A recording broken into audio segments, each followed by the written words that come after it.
হয় আৰ্চাৰ কেন্দ্ৰীয় কমিটিৰ নিৰ্দেশ মৰ্মে আজি অসমৰ সকলো বাগিচা চৰকাৰী বন্ধত চৰকাৰে দিছে। লগতে আমি বেচৰকাৰী যিবিলাক প্ৰতিষ্ঠান আছে বন্ধ আছে আৰু লগতে আমাৰ বাগিচা অঞ্চল সমগ্ৰ অসমতে আজি শ্ৰমিক ৰাইজে বন্ধ কৰ্মবিৰতি লৈছে। যেহেতু আমাৰ অতি মৰমৰ শিল্পী জুবিন গাৰ্গ তেখেতে আমাৰ মাজত নাই আৰু তেখেতৰ অন্ত্যেষ্টিক্ৰিয়া আজি সম্পন্ন হবাৰ মাটিৰ মানুহ মাটিতে বিলীন হৈ যাব, কিন্তু তেখেতৰ মৰম যি আমাৰ হৃদয়ত বনাই গৈছে সেই মৰম কেতিয়াও শেষ হৈ নাযায় আৰু তেখেতে মানে আমাৰ মাজৰ পৰা তেখেতৰ পাৰ্থিৱ শৰীৰটোহে নাইকিয়া হৈছে, কিন্তু তেখেতৰ যি মৰম আছে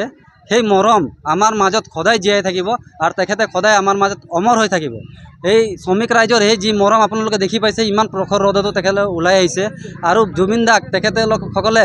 গুৱাহাটীত গৈ কিনে অন্ত্যেষ্টিক্ৰিয়াত ভাগ ল'ব নোৱাৰিলেও ইয়াৰ পৰাই তেখেতসকলে তেখেতক অন্তিমটো তেখেতক শ্ৰদ্ধাঞ্জলি আগবঢ়াবলৈ এইদৰে সব শ্ৰমিক ৰাইজ ওলাই আহিছে। লগতে আহ্বান জনাব বিচাৰোঁ যাতে আমাৰ মৰমৰ জুবিন গাৰ্গ ডাঙৰীয়াক আমাৰ হৃদয়ত যি মৰম স্থান পাইছে সেই মৰম স্থান যি তেখেতে কোনো জাতি বৰ্ণ নিৰ্বিশেষে যিখিনি গান ৰচনা কৰি গৈছে এই গানখিনি ইতিহাস হৈ ৰ'ব আৰু